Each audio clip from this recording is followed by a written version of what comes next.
The orange and purple sunset painted the sky over Nova Esperanza. This human colony planet had just celebrated 10 years since the first settlers arrived.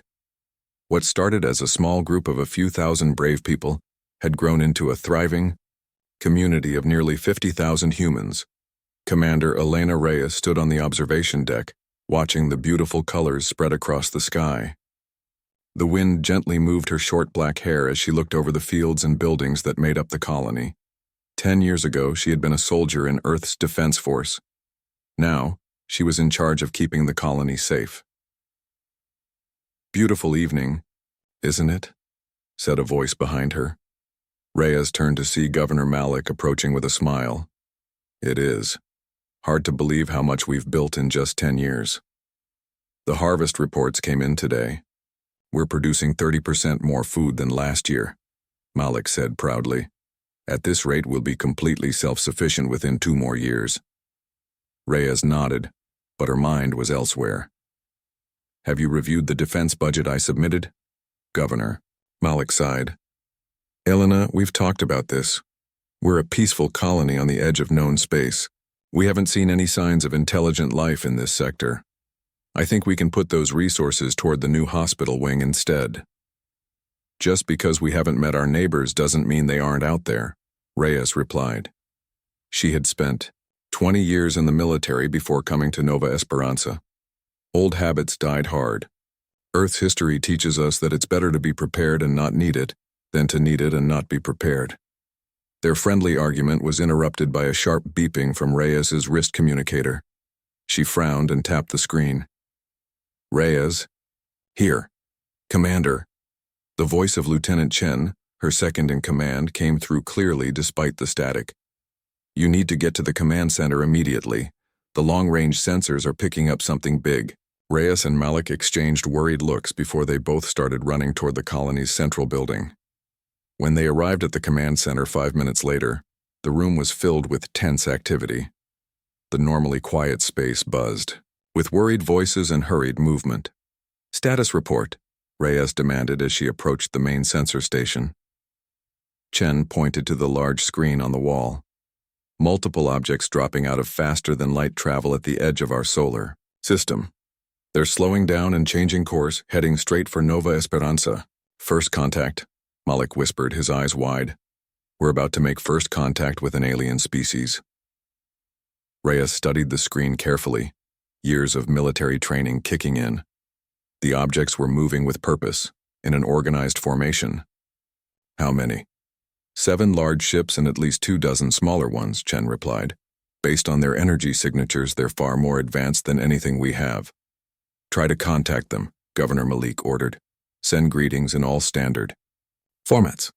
The communications officer nodded and began broadcasting welcome messages. Minutes passed with no response. "They're accelerating," Chen announced suddenly. "Estimated arrival in orbit in 45 minutes. Reyes felt a chill run down her spine. Something didn't feel right. "Why aren't they responding to our hails, Governor? I recommend we activate defense protocols now."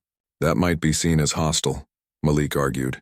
"We don't want to start off on the wrong foot." "With all due respect, sir, we don't know their intentions. Better safe than sorry." Before Malik could respond, the sensor operator called out, "Commander, the lead ships are launching smaller craft. They're heading for the planet's surface." Reyes leaned over the console. The smaller ships were spreading out, targeting specific locations around the colony. This was not the approach pattern of a peaceful delegation coming to say hello. "Sound the alarm," she ordered. "Get everyone to the emergency shelters." "But," Malik began. "Now," Reyes shouted, just as the first explosions shook the command center.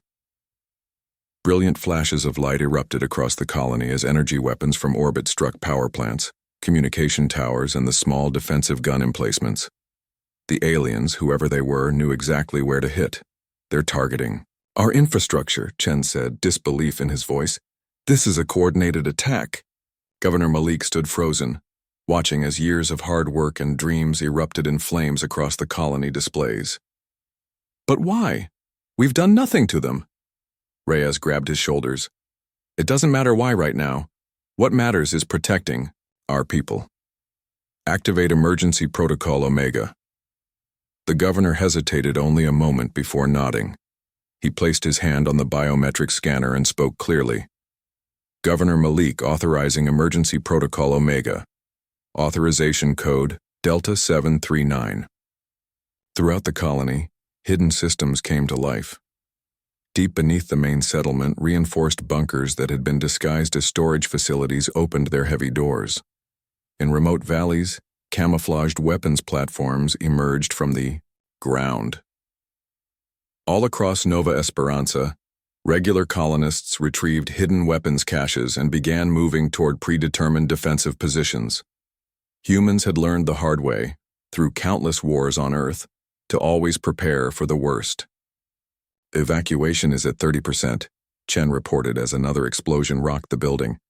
The aliens are landing ground forces at the northeast and west entry points. Reyes nodded grimly. They think they've knocked out our defenses. They don't know about our backup systems or the bunkers. She turned to the governor. Sir, you need to get to Bunker 1 and take charge of the civilian coordination. I'll handle the defense. Who are they? Malik asked, still struggling to understand. Why would they attack without warning? I don't know, Reyes replied honestly. But whoever they are, they've just made the deadliest mistake possible. They've attacked humans who are protecting their families. As the governor was escorted out, Reyes turned to the remaining command staff. Before our main communications array was hit, did we get a message off to Earth? Chen nodded. Yes, Commander. Quantum encrypted distress signal with full sensor data was sent successfully. Good. Help won't arrive for months, but it will come, Reyes said firmly. Until then, we're on our own. She pulled up a map of the colony on the central display. These invaders think they've found an easy target. They think we're broken and will surrender. Outside, the alien ships continued their bombardment, systematically destroying the visible infrastructure of Nova Esperanza. Let's show them how wrong they are, Reyes continued. Humans have been fighting wars since we first picked up sticks and rocks. We evolved on a death world, surrounded by predators, surviving against all odds. We don't break easily. Around the room, determination replaced fear on the faces of her staff. Reyes pointed to different sections of the map. Chen, take a squad and secure the western food storage. Maria, your team needs to get the medical supplies to Bunker 3. Jackson, I want your engineers to repurpose our farming equipment into whatever weapons you can create. As her people rushed to carry out their orders, Reyes looked out the reinforced window at the alien ships descending through the clouds. Earth had always wondered if humanity would face a hostile first contact. Now they had their answer. They should have studied Earth's history more carefully, she murmured to herself as she checked her weapon. Whenever someone has tried to wipe us out, we've fought back twice as hard. She headed toward the door, ready to join the defense of her home. The battle for Nova Esperanza had just begun, and Commander Elena Reyes intended to make these aliens regret the day they decided that a human colony would be an easy target. 3 days had passed since the alien attack began. The skies above Nova Esperanza were filled with strange ships, and the once beautiful colony now had many burning buildings. The aliens called themselves the Galactic Hegemony, a group of 7 advanced species that ruled most of the galaxy. They had come expecting to find a broken and surrendered colony. Instead, they found something very different. In a deep underground bunker carved into the side of a mountain, Commander Elena Reyes studied a 3-dimensional map of the colony and the surrounding areas. Red dots showed where the aliens had set up their camps. Blue dots marked the hidden locations where humans were gathering to fight back. Report, Reyes said to the people gathered around the table. Dr. Sarah Chen, who had been the colony's chief scientist before the attack, stepped forward. The aliens are confused, she said with a small smile. They expected us to surrender after they destroyed our main buildings. They don't understand why we're still fighting. They've never met humans before, said Miguel Santos, a farmer who now led one of the resistance groups. His hands were rough from years of working the land, but they held his weapon with the confidence of someone who had trained for this moment. They don't know what we're capable of. Reyes nodded. What about our supplies? "We have enough food and water for 3 months," replied Maria Diaz, who was in charge of resources. "The emergency stores in the bunkers were well stocked, just as you planned, and we're still harvesting from the hidden farms in the northern valleys." "And weapons?" Jackson Miller, who had been the colony's chief engineer, grinned. "We've been busy." He placed a device on the table that looked like it had been made from farming equipment and spare parts. "We've converted the harvesting drones into reconnaissance units. They're small and quiet, and the aliens don't pay attention to them. They think they're just broken machines. We've also made these," he continued, holding up what looked like a simple ball. "Fertilizer bombs. Not very advanced, but they work. And we've modified the farm tractors to carry heavier weapons." Rhea smiled for the first time in days. This was why humans survived. They adapted. They used whatever they had available. They never gave up. "What about the children and the elderly?" she asked. "Safe in the deepest bunkers," Maria assured her. "The children are even helping. The smaller ones are serving as messengers through the tunnel systems. The alien soldiers are too big to fit through them." A young boy, no more than 12 years old, entered the room. His clothes were dirty, and he was breathing hard from running. "Commander," he said, standing straight and trying to look brave, "I have a message from the Eastern Resistance Group. The aliens are moving a large supply ship to the main colony square. It looks like they're setting up a permanent base there." Reyes knelt down to the boy's level. "Thank you, David. You've done well. Get some food and rest now." After the boy left, Reyes turned back to the map. "They're getting comfortable. They think they've won." She pointed to the square. "This could be an opportunity. If we can destroy their supply ship, it will set them back significantly." "It's heavily guarded," Miller warned, zooming in on the area. "At least 30 alien, soldiers with advanced weapons. Then we'll need a distraction," Reyes said. She pointed to 3 locations around the colony. "Small teams here, here, and here. Make noise. Set off some of those fertilizer bombs. Get their attention. Meanwhile, our main team will strike the supply ship." "It's risky," Santos said, but there was no fear in his voice, only determination. "Everything we do from now on is risky," Reyes replied. "But remember what we're fighting for. This is our home. And somewhere out there, Earth has received our message. Help is coming. We just need to hold out until it arrives." Everyone around the table nodded. They knew the odds were against them. The aliens had better technology, more soldiers, and control of the skies. But humans had something the aliens didn't understand: an unbreakable will to survive. Fleet Master Zakatharu stood in what had once been the human colony's main government building. His tall, insect-like body towered over his officers. His outer shell gleamed with decorations from 100 successful conquests across the galaxy. "Explain to me," he said, his voice clicking in the language of the Vrax, the main fighting species of the hegemony. "Why we have not yet pacified this primitive colony." The intelligence officer shifted uncomfortably. "The humans are not behaving as expected, Fleet Master. They have hidden bunkers and weapons we did not detect from orbit. They are using primitive but effective guerrilla tactics. They are savages with simple weapons." Zakatharu clicked angrily. "We have conquered worlds with far more advanced defenses." "Yes, Fleet Master, but these humans, they fight differently. They don't attack in large groups that we can easily target. They strike in small teams, then disappear. They use the terrain against us, and they seem to be able to make weapons out of ordinary farming equipment." Zakatharu turned to look out the broken window at the colony his forces now occupied. It should have been simple. The hegemony had done this hundreds of times before. Find a new species, demonstrate overwhelming force, accept their surrender, and add them to the empire. "Where is their central command?" he demanded. "Find their leader, and this resistance will collapse." "That's another problem, sir," the intelligence officer said. "They don't seem to have a single central command. Each group operates independently, yet somehow coordinates with the others. We've captured several humans, but even under questioning, they can't tell us the location of their main base because they don't know. They only know about their own small part of the resistance."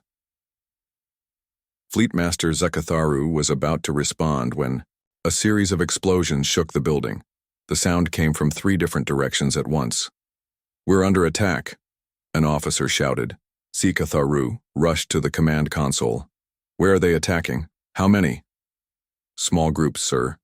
East, west, and south perimeters.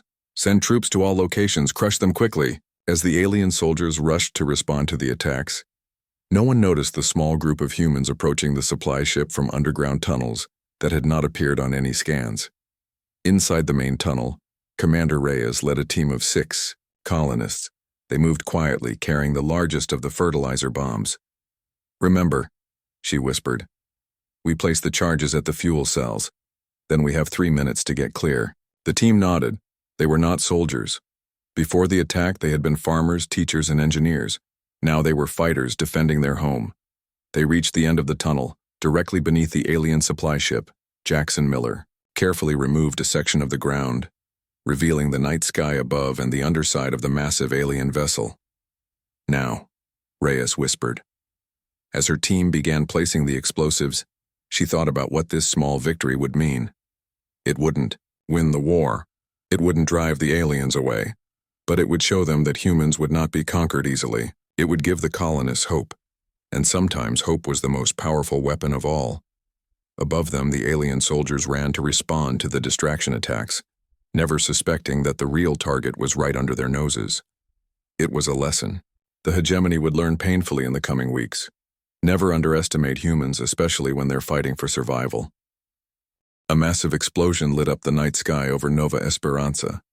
The hegemony supply ship erupted in flames, its fuel cells igniting in a chain reaction that sent shockwaves across the colony. The sound echoed through the valleys as burning debris rained down on the alien base camp. Deep in the escape tunnel, Commander Elena Reyes and her team ran as fast as they could, feeling the heat of the explosion behind them. Dust and small rocks fell from the ceiling as the ground shook. Keep moving, Reyes shouted over the rumble. Don't stop until we reach the fork. When they finally reached the tunnel junction 2 kilometers away, they paused to catch their breath. Jackson Miller, covered in dirt and sweat, couldn't help but smile. It worked, he said between deep breaths. It actually worked, Reyes nodded. 1 supply ship down, that should keep them busy for a while. She activated her communication device, a simple radio that operated on frequencies the aliens weren't monitoring. All teams report. 1 by 1, the leaders of the distraction teams called in. They had all made it back to their safe zones with only minor injuries. The mission had been a complete success. Rest up, Reyes told her team. Tomorrow we hit their communication relay. 3 weeks after the initial attack, Fleet Master Zakatharu stood before his war council in what remained of the colony's main hall. His normally shiny outer shell was dulled with dust and his posture showed his growing frustration. This is unacceptable, he clicked angrily. According to all historical data, a pre-FTL civilization should surrender within 1 planetary rotation after a Class 3 military intervention. Yet these humans continue to resist. The intelligence officer brought up a holographic display showing the attacks of the past 3 weeks. The humans have destroyed 1 supply ship, 4 communication relays, 6 ground vehicles, and 3 weapon depots. They've ambushed our patrols 17 times. We've lost 28 soldiers. How? Demanded Zekatharu. Their technology is primitive. Their weapons are simple projectiles and chemical explosives. It's not their technology, Fleet Master, said Sub-Commander Vex, a veteran of many campaigns. It's their tactics. They fight differently than any species we've encountered. Explain, ordered Zakatharu. Vex pointed to the map. Most species we've conquered evolved from herd or hive ancestors. They have centralized command structures. They follow predictable patterns. But these humans, he zoomed in on several attack sites. They operate in small groups. They strike at night when many of our species have poor vision. They use the terrain to their advantage. And they adapt, added the intelligence officer. They learn from each encounter. They study our weaknesses and exploit them. Zekatharu's inner jaws clicked in annoyance. Have we located their main base yet? No. Fleet Master, we've found several small bunkers, but each one is only connected to a few others. There seems to be no central command post. It's as if each human group can operate independently while still coordinating with the larger resistance. That's impossible, Zikatharu insisted. No military can function without clear hierarchy. The humans can, Vex said simply. And there's something else. He hesitated. Speak freely, Sub-Commander. The humans don't react to defeat the way other species do. When we destroy one of their groups, the others don't become demoralized. They become angry, more determined. It's as if each loss makes them fight harder. Zikatharu stared at the map, struggling to understand. In his 400 cycles of military service, he had never faced an enemy like this. The hegemony's military doctrine was based on overwhelming force and psychological dominance. Break the D. Enemies' will to fight, and victory followed. But these humans didn't break. We need to try something new, he finally decided. If we cannot find their leadership, we will target their food supplies. Every farm, every field, every food storage we can locate. Hunger will accomplish what force has not. In the mountain bunker that served as one of many resistance headquarters, Commander Reyes studied the latest reconnaissance reports. The small drones that Jackson's team had converted from farming equipment had been monitoring the alien movements continuously. They're changing tactics, she told the gathered team leaders. They're targeting our food production now. They won't find much, said Maria Diaz with a smile. Most of our food is grown in the hidden hydroponic facilities underground or in the caves on the far side of the mountains. Still, we should move our remaining surface operations, Reyes decided, and set some traps at the known locations. Dr. Chen, who had been analyzing the alien communication patterns they'd intercepted, looked up from her work. Commander, I found something interesting. The aliens call themselves the Galactic Hegemony. They're a coalition of 7 species that control most of this sector of the galaxy, and based on their communications, they're genuinely confused by our resistance. What do you mean? Asked Santos. They expected us to surrender immediately after their show of force. That's what every other species they've encountered has done. They don't understand why we keep fighting despite having inferior technology. Reyes laughed, a short, harsh sound. They obviously didn't study Earth's history very well. Humans have been fighting against superior forces throughout our entire existence. There's more, Chen continued. They have a rigid military hierarchy. Every soldier follows orders exactly as given, with no room for individual initiative.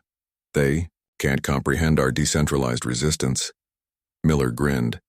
So every time one of our small groups improvises a new tactic, it completely confuses their entire command structure, Chen finished. They have to send the information up the chain of command and wait for new orders to come back down. Reyes saw the opportunity immediately. That gives us an advantage. We can act and react much faster than they can. She turned to the map. Let's use that. We'll strike multiple targets simultaneously, forcing them to try to coordinate responses to different threats. A young woman named Alicia, who had been a student before the attack and now led one of the youngest resistance groups, raised her hand. Commander, my team found something you should see. She placed a small alien device on the table. We took this from one of their fallen soldiers. It's some kind of personal communication device. Chen picked it up carefully. If we can decrypt this, we might be able to listen in on their tactical communications. Get on it, Reyes ordered. In the meantime, I want to try something new. She pointed to different areas on the map. Instead of just destroying their equipment, let's start capturing it. If they want to target our food, we'll target their technology. Let's see how good Jackson's team is at reverse engineering alien tech. Around the table, the resistance leaders nodded. Their faces showed exhaustion from 3 weeks of constant fighting, but their eyes still burned with determination. The hegemony made a fundamental mistake, Reyes told them. They judged us by our technology, not by our spirit. They thought, because we had less advanced weapons, we would be easy to conquer. They didn't understand that humans have been fighting each other for thousands of years. We've had plenty of practice. Outside, the alien patrols continued to search for the elusive human resistance, never suspecting that their greatest weakness was their inability to understand humanity's greatest strength, the will to survive against all odds and the creativity to find a way to do it. 4 months had passed since the hegemony forces attacked Nova Esperanza. The once beautiful colony now lay in ruins, but the human spirit remained unbroken. The aliens controlled the main settlement and had set up fortified bases at strategic points, but they couldn't venture far from these safe zones without facing ambushes and traps. Commander Elena Reyes sat in the underground command center, surrounded by maps and salvaged alien technology.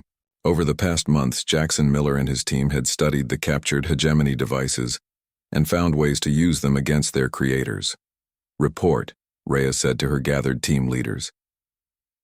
The resistance had grown stronger despite the challenges. What began as desperate survival had evolved into organized resistance. "We've successfully tapped into their communication network," Dr. Chen said proudly. "We can now listen to most of their tactical channels, and they have no idea." "Food supplies are stable," Maria added. "The hidden farms are producing enough, and we've managed to raid 3 of their supply depots in the last month." Santos, whose face now bore a scar from a close encounter with a hegemony patrol, pointed to the map. "We've established safe routes between all major resistance cells. We can move people and supplies without being detected." Reyes nodded, feeling a small sense of pride. They were holding on, which was more than the hegemony had expected, but she knew they couldn't win this war alone. The aliens still had overwhelming firepower and controlled the skies. "Any word from Earth?" she asked, trying to keep the worry from her voice. Miller shook his head. "Nothing yet. But the quantum message definitely got through before our main array was destroyed. They know we're under attack." "It's been 4 months," Santos said quietly. "Even at top speed, an Earth fleet would take at least—" He was interrupted by a young man bursting into the room. "Commander, the automated defense satellites, they're picking up multiple FTL signatures at the edge of the system." Reyes jumped to her feet. "Hegemony reinforcements?" The young man shook his head, his eyes wide with excitement. "No, ma'am, the energy signatures don't match hegemony ships. They're Earth vessels, dozens of them." A cheer erupted in the command center. After 4 long months of fighting against impossible odds, help had finally arrived. Reyes quieted them with a raised hand.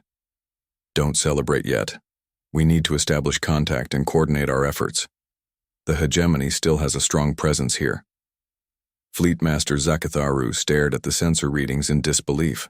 Over 50 vessels had just arrived at the edge of the system, and they were moving toward Nova Esperanza with purpose. "Impossible," he clicked to his officers. "These humans are a pre-FTL civilization. They cannot have a fleet of this size." "Data is clear, Fleet Master," his sensor officer replied nervously. "The new arrivals are definitely human vessels, and they outnumber our forces 3-1. Zakatharu's mind raced. The hegemony had classified humans as a primitive, isolated species with a single colony. But these ships suggested something very different. Either their intelligence was completely wrong or— The colony was not isolated, he realized aloud. It was an outpost of a much larger human civilization. "We're being hailed by the lead vessel," the communications officer announced. "Put it through," Zakatharu ordered, straightening his posture. Whatever these humans were, he would face them with dignity. A human face appeared on the screen. Unlike the colonists, this human wore a formal uniform with insignia that marked him as a high-ranking officer.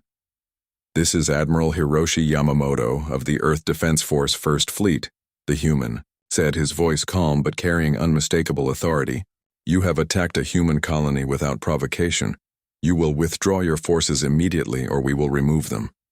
Zakatharu's pride would not allow him to retreat so easily. "This is Fleet Master Zakatharu of the Galactic Hegemony. This sector falls under our jurisdiction. Your colony was established without permission." The human's expression didn't change. "We do not recognize your jurisdiction, Fleet Master.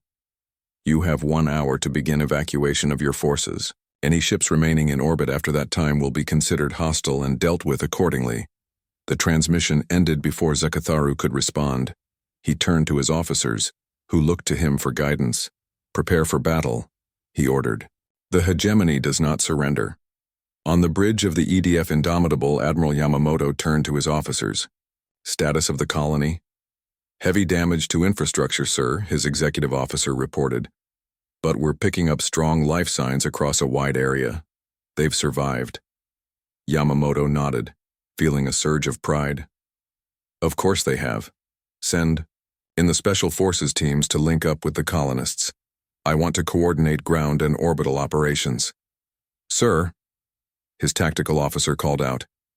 The hegemony ships are powering up weapons. They're not retreating. The admiral wasn't surprised. They've never lost a pacification action. They don't know how to retreat. He scanned the tactical display, noting the positions of the enemy vessels. Deploy the drone swarms and prepare for close engagement. Throughout the Earth fleet, soldiers in powered armor prepared to board enemy vessels.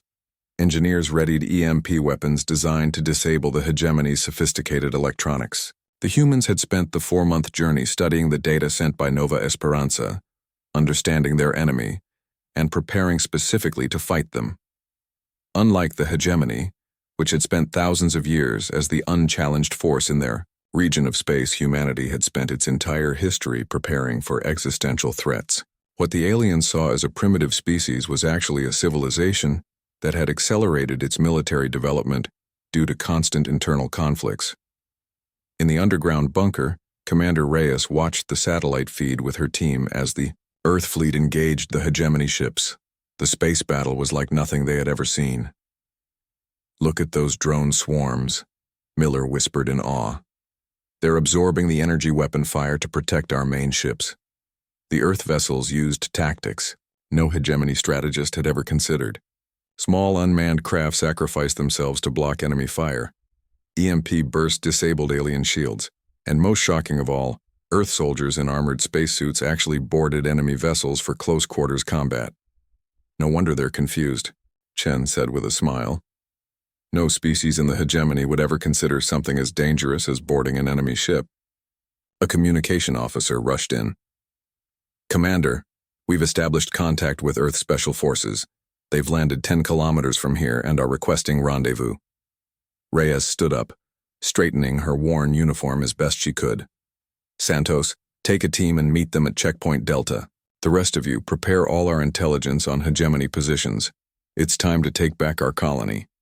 As her team rushed to carry out her orders, Reyes took a moment to look at the satellite feed again. The hegemony fleet, which had seemed so overwhelming 4 months ago, was now being systematically taken apart by human forces.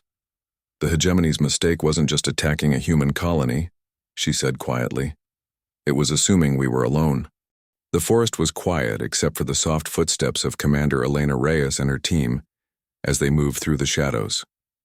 Beside her walked Captain James Taylor, leader of the Earth Special Forces unit that had landed on Nova Esperanza just hours ago. Your people have done the impossible, Taylor said quietly as they approached the rendezvous point. Holding out against a hegemony invasion force for 4 months with limited weapons and supplies? Fleet Command didn't believe it was possible until they saw your resistance network. Reyes smiled grimly. We had no choice. This is our home. They reached a ridge overlooking what had once been the colony's main agricultural processing center. Now it was one of the hegemony's largest ground bases. Alien soldiers moved between buildings and heavy weapons pointed outward, ready to repel the human attacks that had been harassing them for months. That's our primary target, Reyes explained, pointing to a large structure in the center. It's their ground command post. Fleet Master Zekatharu coordinates all planetary operations from there. Captain Taylor studied the base through his advanced binoculars. Heavy defenses. They've learned to be cautious after 4 months of your surprises. They've learned some things, Reyes agreed, but they still don't understand how humans think. They've fortified against the types of attacks we've used before, not the ones we might use now. Taylor grinned. Then let's show them something new. My team brought some equipment you might find useful. He opened a case to reveal sleek, advanced weapons and devices that made the colonists' improvised tools look primitive by comparison. Tactical cloaking devices, shield disruptors, and my personal favorite, he held up what looked like a small metal disc. Adaptive EMP grenades that specifically target hegemony technology without affecting our own. For the first time in months, Reyes felt a surge of hope. With Earth's help, they might actually win this fight. Let's get these to our teams, she said. We attack at dawn. In orbit above Nova Esperanza, the space battle had reached a critical point. The hegemony fleet, which had never lost a conflict in over 2,000 years, was being systematically dismantled by Earth's forces. Admiral Yamamoto stood on the bridge of the EDF Indomitable, watching as his ships executed combat maneuvers that the hegemony had never encountered before. Earth vessels moved in unpredictable patterns, using smaller ships to draw fire while larger ones delivered devastating blows. "Sir," his tactical officer reported, "the enemy flagship is changing position. They appear to be attempting to regroup their forces." Yamamoto nodded. "They're finally adapting. Push forward with the Phase 2 attack pattern." Across the battlefield, dozens of small craft launched from Earth vessels. These weren't weapons but transport pods carrying soldiers in powered combat armor. The pods headed straight for the hegemony ships, attaching to their hulls like metal parasites. Inside the hegemony flagship, alarms blared as sensors detected multiple hull breaches. "Impossible!" Sub-Commander Vex shouted as reports flooded in. "The humans are boarding our vessels." The concept was so foreign to hegemony warfare that they had no protocols to deal with it. In their thousands of years of conquest, no species had ever attempted to board an active hegemony warship. It was considered suicidal. But the humans in their powered armor cut through the ship's corridors, fighting with a ferocity and skill that terrified the alien crew. They weren't just soldiers. They were warriors, trained for close combat, something the hegemony had long ago decided was primitive and unnecessary in modern space warfare. One by one, the hegemony ships fell silent as their command centers were captured or their systems disabled from within. On the planet's surface, dawn broke over Nova Esperanza. The hegemony forces in the main base were on high alert, expecting another of the humans' hit-and-run attacks from the forest edge. Their sensors swept the perimeter constantly, and heavy weapons were manned and ready. But the attack didn't come from the forest. It came from below. Over the past 4 months, the colonists had expanded the tunnel network beneath the colony, digging passages under the very ground the aliens now stood on. Using the plans provided by Reyes, Earth's special forces had planted shield disruptors at key points below the base. At exactly Oreo 600 hours, Commander Reyes gave the signal. The shield disruptors activated simultaneously, creating a momentary window in the base's energy defenses. In that same instant, Earth dropships that had been hiding in the clouds descended rapidly, deploying troops directly into the heart of the hegemony base. The aliens, who had been looking outward for threats, suddenly found enemies inside their perimeter. Confusion spread through their ranks as their rigid command structure struggled to respond to the unexpected attack vector. Commander Reyes led her team through the tunnels, emerging inside the base just as the first wave of Earth soldiers engaged the enemy. The colonists, armed with a mixture of their improvised weapons and the advanced technology provided by Taylor's team, joined the assault. "Push toward the command center," Reyes shouted over the chaos of battle. "Don't give them time to regroup." The fighting was intense but brief. The hegemony soldiers, deadly in organized formation, faltered when faced with the unpredictable and aggressive human combat style. Earth's special forces moved like ghosts thanks to their tactical cloaking devices, appearing seemingly out of nowhere to strike before vanishing again. Within an hour, Reyes and Taylor stood at the door of the command center. The human forces had suffered casualties, but the hegemony defenders had been overwhelmed by the speed and ferocity of the attack. "Ready?" Taylor asked, preparing to breach the final door. Reyes nodded, thinking of all they had endured over the past 4 months, the friends lost, the homes destroyed, the constant fear and struggle for survival. "Ready?" The door blasted open, and they rushed inside to find Fleet Master Zekatharu surrounded by his remaining officers. The alien commander stood tall, his outer shell still gleaming despite the defeat around him. "So," he clicked in his alien language, which the humans could now understand thanks to translation devices, "you have won this battle. The first defeat of the hegemony in 2,000 years. Surrender," Reyes demanded, her weapon aimed steadily at the Fleet Master. Order all your remaining forces to stand down. Zakatharu's inner jaws clicked in what might have been amusement. You humans are truly unlike any species we have encountered. We believed you to be primitives, yet you fight with a skill and determination that defies understanding. We evolved on a dangerous world, Reyes replied. Everything on Earth either tried to eat us or kill us. We learned to survive against the odds. The fleet master studied her for a moment, his alien eyes unreadable. Then he reached for a control on his command console. Taylor tensed, ready to fire, but Reyes held up a hand. Something told her Zakatharu wasn't going to attack. Attention, all hegemony forces, the fleet master announced, his voice broadcasting to every alien soldier still fighting on the planet and in orbit. This is Fleet Master Zakatharu. I order an immediate cessation of hostilities. Lay down your weapons. The battle is over. As the alien troops began to surrender across Nova Esperanza, Reyes looked out the command center window at the colony that had been her home. Much of it lay in ruins, but already she could see the Earthships landing, with supplies and reinforcements. They would rebuild, stronger than before. The hegemony had made a grave mistake in attacking a human colony. They had assumed that less advanced technology meant an easy conquest. Instead, they had awakened a sleeping giant and received a harsh lesson about the true nature of humanity's strength. It wasn't in their weapons or their ships, it was in their spirit. 1 year had passed since the Battle of Nova Esperanza. The colony, once devastated by the hegemony attack, was now rebuilt and thriving. New buildings stood where ruins had been, their architecture a blend of Earth designs and stronger defensive features. The population had grown as more settlers arrived, drawn by the colony's newfound fame across human space.